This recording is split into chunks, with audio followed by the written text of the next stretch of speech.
goddamn little side piece in this version of reality right now. I'm just a little disgruntled while I'm driving at the moment. By the way, it's Liam Allstar here, in case you didn't know, but I'm just getting straight into discussion right now. Because I just have a few short words to say to all you holiday drivers out there, which I'm sure you've heard time and time again. I'm going to put it in context to which you can understand best. You all suck at driving, so stop. Just stop. No more driving for you. I explain myself, you know, because there was an incident, there've been a few, more than a few, where people just pull out in front, don't look, don't care, just drive, and they expect everyone else to move around them. In fact, there was actually one incident that I just had, just a short while ago, where I had someone who, you know, was stopped at the light and didn't notice the light. So tooted them to get them going, and they were driving slow in a freaking massive Ford pickup truck. So they were in that. And then what happened next is that they're all over the road. Their tires are about as wide as freaking half a lane as well in the damn thing, and they were all over the place. I could not see past that truck. But what happened then, there was this car that tried to undercut in between, and what was apparently that I didn't see because I had no field of vision ahead. What happened was that this person had, you know, in the lane there was obviously a truck pulled over on the side of the road. Now the person in the lane beside me had the advantage of, you know, the field of vision ahead as well as the side. He could get a great scope of view and see everything in front. Now, the unfortunate thing in this situation is that there was no, you know, there was like hardly any room. There was one car length, and this guy, what he did was just simply, he indicated. And it's like, there was no room to go in between me. Just because you indicate doesn't mean you just get to cut in front. And I can't see ahead. And this guy just cuts in front. And I'm sure this isn't the first time, but that it's happened to anyone in mankind. But over the holidays, it just seems as though people just feel entitled to just do whatever they want. And he cut right in front. And it's like he forced his way in. And it's like, the prick of it all in this situation is my dash cam died. So it's me and not this version of reality, but I guess you could say that version of reality, real life reality. And we all know that in that version of reality, no merit, no opinion, nothing holds its weight anymore. No longer do people have their word taken seriously without any form of evidence, even if it's blindly, blatantly staring them in the face. Like, for example, if there's no room to get in the middle, you should not be thinking, oh, well, if he doesn't move out the way, it's his fault. No. You can't just force your way in between and force people out the way. It causes issues. It causes people to unnecessarily maneuver and can cause an accident. But no, a situation where this person just simply cut in front, and then I turned him because he basically nearly ran into me. There's like inches. And it's like, what are you doing? It's like I was Christian Bale at that time, you know, during the, you know, Terminator Salvation incident. You know, what are you doing? You're coming in the lane, da-da-da-da-da. You know, just completely unaware. Oh, great, you're in the lane now. Good for you. That's good. You know, and then he's this person over-dramatized. He's like, oh, you know, his hands out the window and everything. And I'm basically saying to him in my car, which is probably reading my lips, you know, he's like, oh, what am I supposed to do? To which I said, you don't just cut in front. You don't just cut in front. To which then it's like, right, I don't need to be in the same lane as him. I'm just going to get over to the other lane and just avoid this guy. And then he just cuts right over. He just cuts in front. So it's like, huh, right. So now that's how we're going to play. Keep in mind, I don't have a dash cam at the moment. So it's like, all right. So I do the old stick the phone out and start recording because, you know what, at this stage, he's intentionally driving to cause an incident. He is intentionally driving with the intent to basically cause a disruption on the road. He is driving erratically now. So I've got part of it recorded at least. You know, he does a little bit of a brake check, he does this, does that, and then realizes that the camera's on, and there's like probably, you know, like 3 or 4 or 5 people in the car at the same time. And then they're all like, oh, you know, they're facing, now they've all got phones and their cameras are facing back and they're waving and that, and then it's like, hey, how you doing? Yep, so what? So described it in the recording, got it on my person, and it's like, all right, perfect. So that's my ass covered. And then, lo and behold, a cop car pulls up beside. And I'm thinking to myself, you know what? They're probably counting on this. So I waved the cop over. I waved him over because they're looking, I'm looking at him, I'm pointing forward, and I'm going, let's, you know, waving him over like, hey, you know, getting the cop's attention, hey, you know, come over here, need to talk. And yeah, pulls me over. Unfortunately, those people in question, they got away. They basically got away with it, and they're probably thinking to themselves, haha, he got fined. Well, no, I didn't. And there would be no way that I could. But, you know, I'll just get to the part where, you know, basically talking to the cop, and, you know, before anything, just want to say, you know, and he was wise to it as well. He, obviously, one of the good cops that knows that this is a scenario that is unique and that does not need to be treated like a one-size-fits-all. You know, he understood perfectly. I explained to him what happened, and unfortunately he didn't have the scope of view. He didn't see what happened previously. He said, did I catch it previously? It's like, unfortunately, no. My dash cam, you know, that's the part about it that sucks. The fact is that my dash cam, I actually ordered another one. It was supposed to arrive yesterday. Thank you once again, Australia Post. Pricks.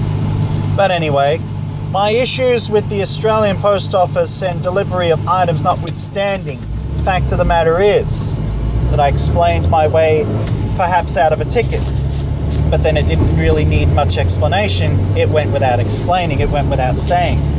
But unfortunately, I was informed that even, you know, if it was a traffic cop, they would have apparently written me up anyway. Now, in that situation, it's real interesting because I have done the research behind it yet, and I did say it was kind of an emergency situation. It's like, oh, it wasn't really. It's like, well, you know, but he understood, you know, the whole situation where it's like, okay, you know, he's driving erratically, he's doing this, but then I'm holding my mobile in my hand. I've only got one hand on the wheel, and if something happens and you lose control, yada, yada, yada. Then there's the other counter argument, which is like, well, if anything happens, it would have been my word against his, and there would have been nothing, you know, I would have had no weight of facts on me whatsoever.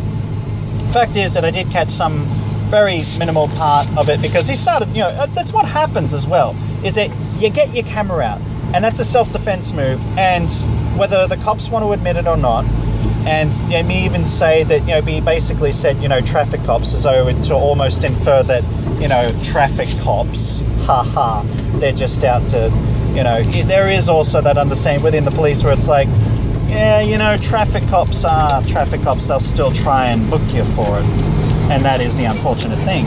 But I do know for a fact that there is quite a bit of weight in the argument that would have me on side for the incident in question, where without the camera, significant damage, destruction of property in relation to the vehicle could have occurred with the way that he was driving erratically, if he had forced me off the road, if he had pulled over, if he, you know, and there was a point where it's like, is this guy going to try and slow down in front of me and then get out of his car and act like a tough guy and then try and, you know, provoke a fisticuffs in the middle of the road, and then, you know, just basically try and hold me hostage to the circumstances that I'm unfortunately presented in. What are those circumstances, you say? Well, having to deal with yet another moron in this, so not this version of reality, that version of reality. Let's remember, we're discussing that version of reality and this version of reality. And wouldn't you know it, just as I'm talking about that, another person cuts in front of me.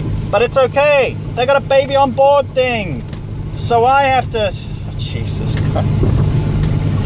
But yeah, basically it's an interesting discussion, and I know that there are the twofold argument where it's like, okay, on the one hand, yeah, okay, the argument can be, you could be putting yourself in a predicament by having one hand on the wheel, you know, only one hand on the wheel and the other hand in your mobile phone. But then the argument is as well that it's a manual, And in changing gears, one hand on the wheel is still better than none. Fact is that I was holding it up. I wasn't focusing on the camera. I was focusing on the car in front. Fact is as well that without the weight of evidence that I had with regards to the vehicle and recording any of that incident, it would have been real easy to just say, oh, he's just on his mobile phone. And they could have just said that, you know, with their family and that, oh, we were frightened, and we were just, even though what a champion. You know, you get your kids to get involved in your shenanigans and your hopelessness scenario where it's like, oh, well, I'm clearly in the wrong, so now I'm going to do the wrong thing. I'm not going to do the right thing. I'm going to do the wrong thing. And now I'm going to get other people to back me up instead of thinking that even if you're right, even if you're wrong, the incident, the scenario, the situation, it has already been done and occurred. Move on. Okay, things happen, and I understand that people make mistakes as well. People exaggerate. But if you carry it on and you continue it on from there and then try to do it because you feel you're right, you're still wrong. Even if you were right, even if by some miracle you find out, you know, some slim piece of evidence that proves that, oh, I was actually in the wrong, then your reaction afterwards makes you right for all the wrong reasons. It makes you wrong for everything else that you did. And, you know, it makes you wrong just simply by carrying it on and doing what you did and continuing that behavior, especially in front of your children. You know, they look like they were teenagers, but very influential. And when you're in that scenario, and I've been in a couple of them where, you know, you've got the adults in the car and then they basically get their children to go along with the behavior and justify what they've done is right because they say so. No rationale, no logic. They just do it and that's it. And that's the big problem with holidays, especially because basically, that's what it basically is. Your holidays, you're with your children. You're in the presence of your kids, and you don't want to be wrong in front of your children. You always want to be right. So you want to prove that mummy and daddy are always right. So we're gonna, you know, whether they're little kids or teenagers or even freaking your kids are adults, who cares? I don't care. But the fact is, they're always trying to be right instead of doing what's right. And that's a big problem over the holidays that happens, is that you do the wrong thing, but then you try to prove right, and then you end up doing something even worse. Let's say, you know, you cut someone off. You did the wrong thing. You know, it's for me to move on as well. And I did try to move on. Quite literally. Move on, move away, get away from this guy. Have my piece of, hey, you know, you can't just run people off the road. But if he tries to escalate that further, I'm done and gone. That's up to him, but I've already tried to move on. I've already thought in that situation, you know what? It's no point in escalating this further. Even when he cut in front of me, even when he was doing everything else that he did. But then the whole thing with the camera, I know for a fact that in some ways the officer is right, but ultimately they're wrong. And the weight of evidence is that if you are in any way, shape or form in danger and someone else is endangering your safety, your livelihood, you need to do whatever you can to protect yourself. And in a situation where your dash cam has malfunctioned, no matter what they say, as long as you're doing it in a safe manner, you can use other devices to record other people in doing their wrong behavior. And, you know, what defines an emergency? You know, it's if it's preempting an emergency, preempting something that could happen, that could be just as important, because then that would prevent something from happening.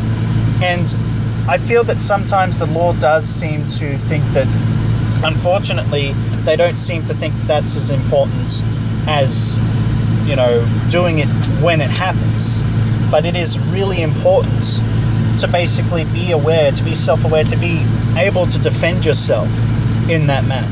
Because what if at that point, because the way that the guy was driving erratically and everything else, he was thinking about basically going full road rage mode. And that could have meant that, you know, if I decided to swerve right, swerve left, speed out the way, then that would have escalated it further. But then if I didn't get the camera out, He probably would have brake checked, he probably would have abused, he might have even hurled stuff out the car, you don't know. And the fact is that no one would know any of that unless it was captured, unless there's some form of evidence. And that is the ultimate catch-22, is that that's my weight of evidence. I've got something on my side. Unfortunately, they got away. But in terms of me getting penalized for the wrong reasons, I had all the weight on my side. I had full power in that situation. I'm also very thankful for the officer that pulled me over to understand the scenario and to also explain my rights in that situation. And, you know, there is that somewhat little bit of dispute in between where it's like, oh, you know, what is emergency and, you know, really shouldn't be holding because it can still impede your driving. That is true. However, then that can also be taken on a case-by-case basis, just as it did with regards to me using my mobile, because there are cops that may come around and just say there is no excuse, even in an emergency, you call 000. Whereas in another case, logic prevails and you say, well, without it, even if you call 000, it's one person's word against another. And that holds no weight in this modern day, this era of technology where a person's word is no longer enough. Now, I have a dash cam coming, and I just got to say this. Give me my goddamn camera so that I can avoid that little scenario. And so that, because I've actually been recording when it was working, I had some, you know, some good and excellent, that's sarcasm obviously, driving behavior captured, and I do plan to make that a little bit of a series on my own. Maybe I'll lodge a couple of them to Dashcams Australia, you know, because there are some people that need to be held in contempt of their driving. You know, while I'm not all for vigilantism and naming and shaming publicly, unfortunately there are times where you need to take a stand and you need to do the right thing for the greater good.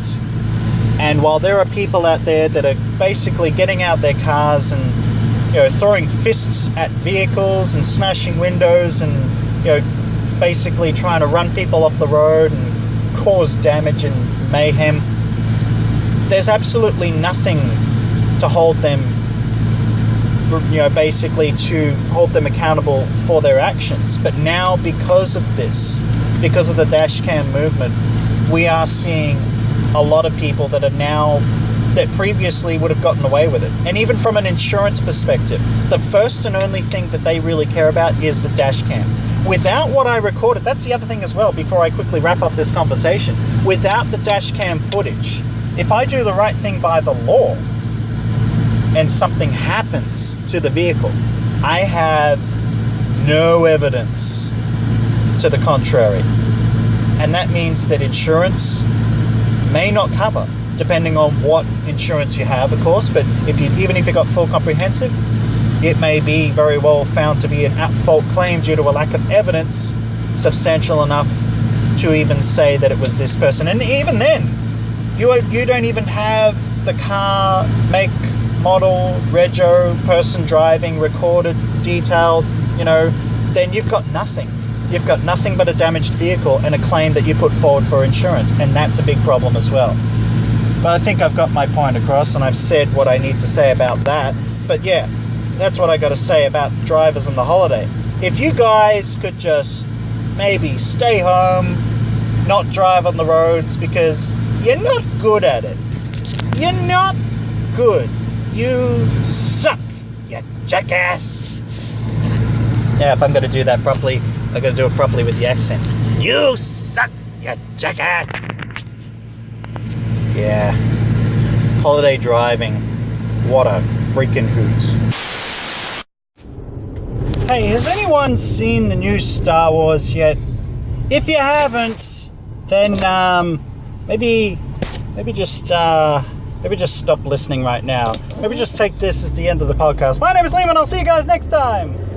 Those that are still here, those that are still around, seen the new Star Wars. It's probably the only, well, apart from, well, there have been in my lifetime, 3 Star Wars films that I've highly anticipated in my time. The first was Star Wars Episode 1, The Phantom Menace. And that's because I was born in 1988. All the other Star Wars films were released prior to 1990, unless you count the digitally remastered, re-release, but still that was different. And it was during a time where I was just a kid, and I'd seen the movies on TV, so I'd already seen them, and parents already seen them, didn't have to go back to the cinemas to go watch it. So it was a chance for me to catch that movie, and at the time it's like, I thought it was a good movie. And I was, geez, how old was I at the time? I must have been 10. I'm going to say 10. I think I was 10 at the time. And there were a couple of things, obviously, in the first episodes, and especially having rewatched it now with the age and wisdom that I've gained through all the years, I could see why people don't like it. I could see why people hated that movie, especially with Jar Jar Binks. It's just one of those things. And especially with, Anakin Skywalker being a kid and flying around and blasting, a whole space station by himself. But, the rest of it was good, I believe. And it definitely set up, it could have been a lot better, absolutely. It could have been done a lot better, blah, blah, blah. And I guess, we'd all been, hankering for that great Star Wars film, because Episode 2, Episode 3 just didn't really happen the way it should. Episode 3 was probably the best out of the prequel series, but still a lot was wrong with it. And that's why we were hankering, we were wondering. That's the second most anticipated film, was Star Wars Episode 7, as it's been dubbed, The Force Awakens. That was, in my opinion, the greatest Star Wars film ever. Just everything about it was just awesome. So you can imagine that Star Wars Episode 8, The Last Jedi, because there were a lot, the end of the Force Awakens left a lot of questions, a lot. And in doing so was very clever, because it gave us the opportunity to basically wonder, to fantasize, to dream, to get into the Star Wars theme again, and to suspend reality. And we're all waiting, we're all anticipating for the answers. What's going to happen? Han Solo has died. Oh, spoiler alert. But that's for people who haven't watched either film. You shouldn't be listening to this part of the podcast. This is just my thoughts and opinions and discussing things in this version of reality. But the fact is that, that Rey is handing the lightsaber off to Luke. Luke is just sort of standing there, and they're just sort of gazing off, and that's the end of the film. And then it just leaves us blank from there. What's going to happen next? And 2 years later, we get kind of what we suspected in the trailers and everything, where basically it's like Luke just, but it was, there was a lot of humor added into this film, and you could definitely tell that they were trying with the humor part of it. And Luke took the lightsaber and just threw it away. It's like, okay, we weren't expecting that. I mean, we were expecting him maybe to just, would he walk away? Would he take the lightsaber? What would he do? And he just threw it away. And, starts training, all this, that. The last of the rebellion is basically getting wiped out, and they're under attack. Leia, this is one of the things that I just didn't know. It's like Akbar and all the fish guys were obliterated by TIE fighters. They were cooked fish. They were vaporized, except for Leia, who survived it somehow. And then she was sucked out into the vacuum of space and survives that somehow. And then Only now, she uses the Force that she's had all this time and we've never seen her have, and that was cool. But there's still the part where she was out in freaking space and she's still alive. Okay, alright, whatever. And that's where you sort of think, oh, okay, well, they're probably going to write off her character. They didn't. But, they went through the whole thing where it's like, this happens, that happens, bit of humor there, a bit of suspense there. But most of the movie in the middle was just basically a very slow car chase, essentially. Not that it wasn't good, because that was the theme of it. They managed to somewhat kind of keep the interest with that. But then we get to the part that we're all waiting for. The Snoke. Supreme Emperor Snoke. Who is Snoke? Who is Snoke? That's one of the questions that we were looking for answers for. And what they essentially gave us was, doesn't matter, he's dead. Well, we don't want to know about a dead guy, do we? Who gives a crap? He's dead. We killed him. Killed the bastard. So, we Snoke with this almost omnipotently powered Sith Lord, and he got basically speared by a lightsaber just by taking his eye off the ball. If you've seen the movie, you know what I'm talking about. That was just weird. Like, he's dead now. He got sliced in half. Okay, great. So who was he? You could still tell us who was the guy. No? Okay, fine. Let that go. That's 2 now. That's 2. And it's like, well, okay. So then we get to the part where it's like, okay, they're teasing this confrontation between Rey and Kylo Ren, and it's like, okay, they have like a face-off and a fight, a bit of a fight again, and a force, basically a force battle, and it ends in a draw. But basically what happens is we finally get the answer to who Rey's parents are.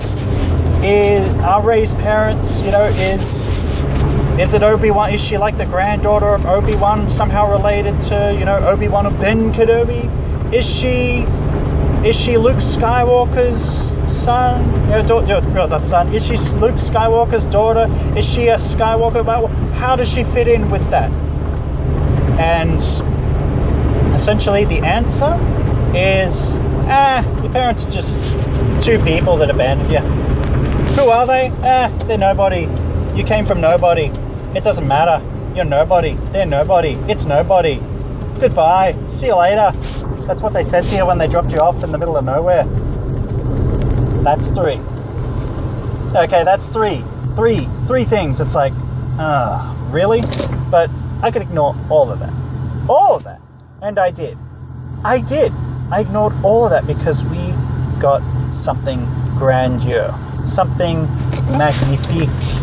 A showdown between Kylo Ren, the new Darth Vader of sorts, and the return of Luke Skywalker. And it was epic. And kind of, still right in that fantasy, because it's like,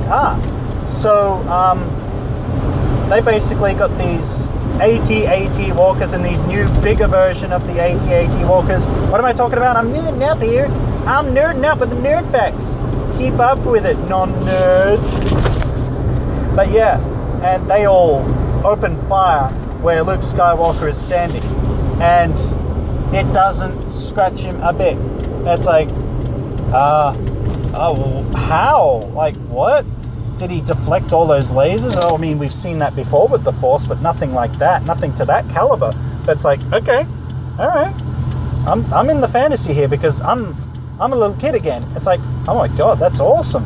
And also those years of watching Dragon Ball Z, that was pretty much like that moment where Frieza fires everything he's got at newly Super Saiyan,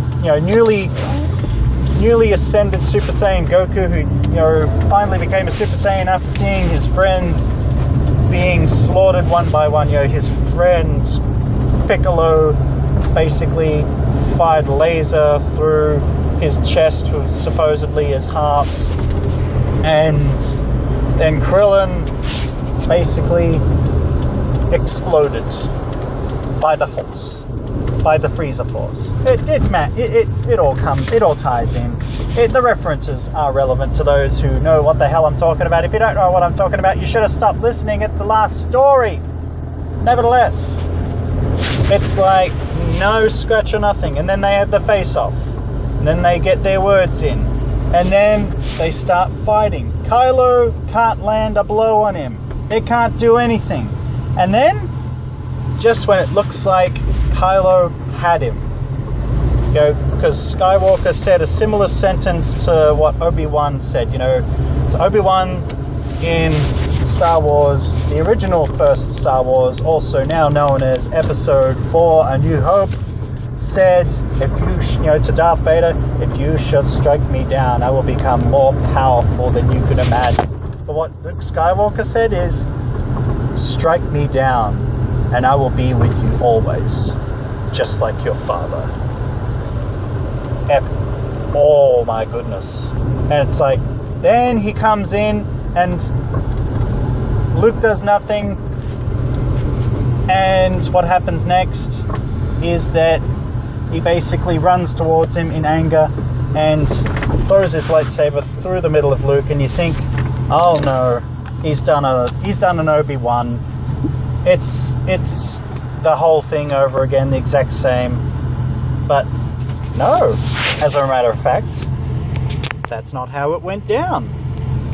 That is not how it went down. How it went down was that apparently, I'm not even here. I'm just a projection, a ghost, if you will. Ooh. He forced, apparently ability that was unknown until now, force projected himself through light years of space to where they were, and projected, I guess, was a younger version of himself, the last known seen version of Luke Skywalker according to Kylo Ren. And then they figured that, he just did it to buy them more time so that everyone could escape, because they were, the rebellion needed to escape because, they were going to be wiped out, and they were the very last. And the last sentence that Luke Skywalker said, see you around, kid. And then it shoots back to he never left the planet that he was on. Actos, whatever it's called, I don't know. And he apparently has this vision of Tatooine, and then for no reason whatsoever, or perhaps some people will say, because he's so exhausted, he used all his life force, and he fades away and essentially dies and fades and becomes one with the Force. In other words, he's dead! He's dead! He died! They killed him! What the hell, man? I was at least expecting, it's like something here, and then at least the third film. What?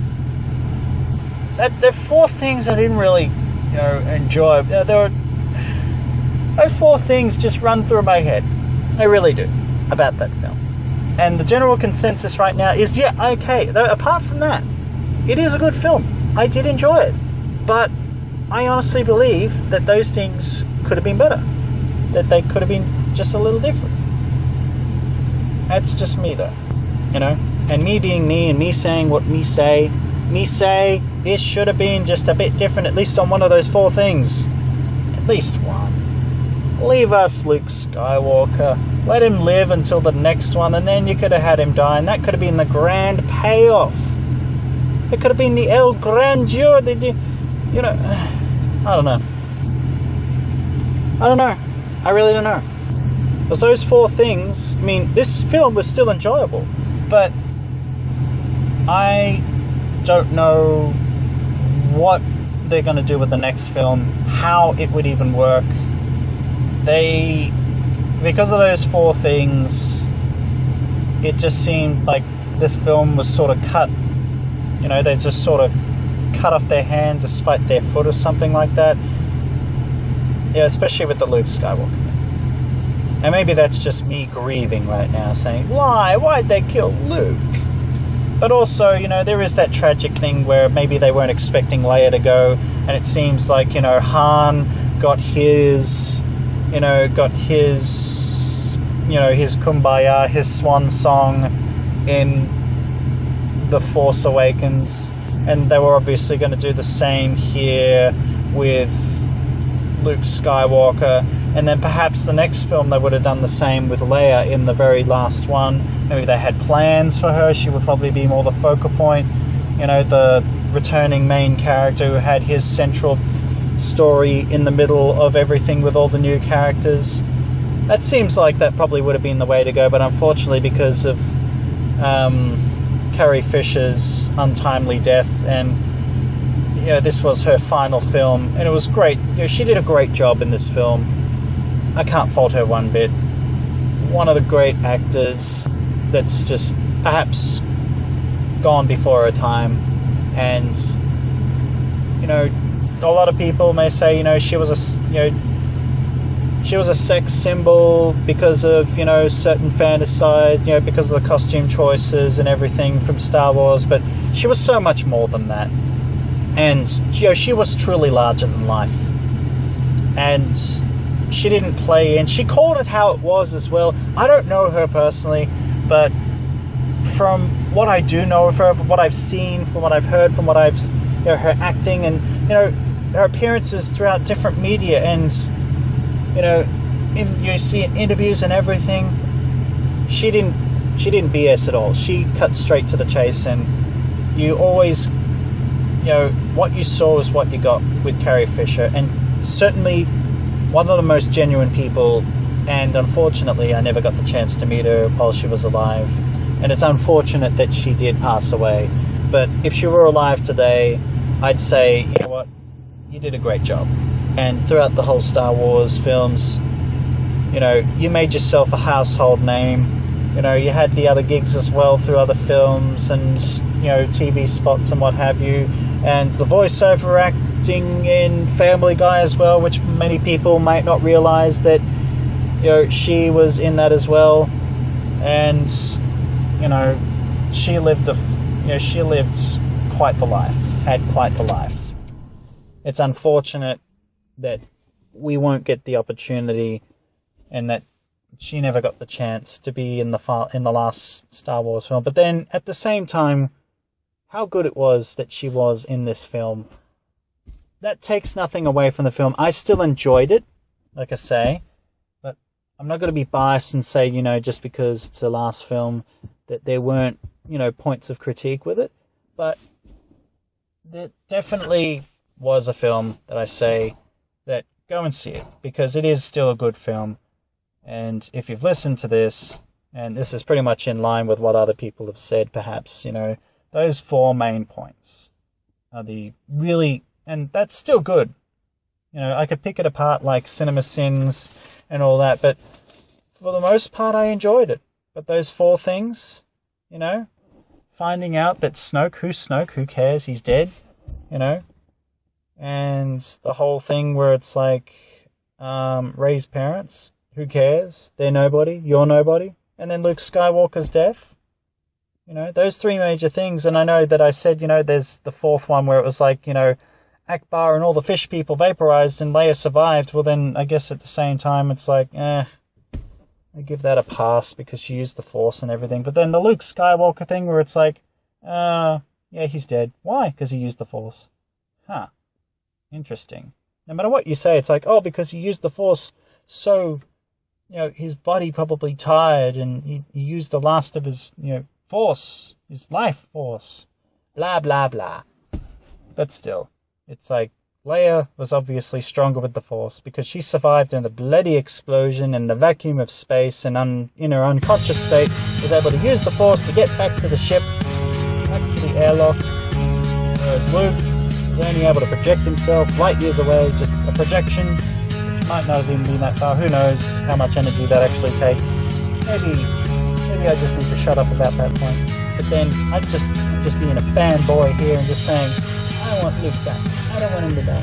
I don't want Carrie Fisher to be dead in real life. And I don't want Luke Skywalker to be dead in the movies. That's me. And that's my opinion in this version of reality. But still, go see it.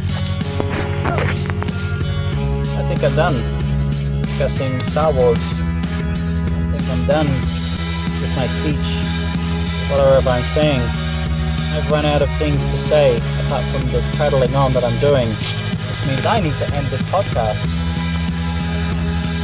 Say thank you very much everyone who is actually listening to this. If I'm the only one listening to this, then thank me for talking to me about all the things that I discussed with myself.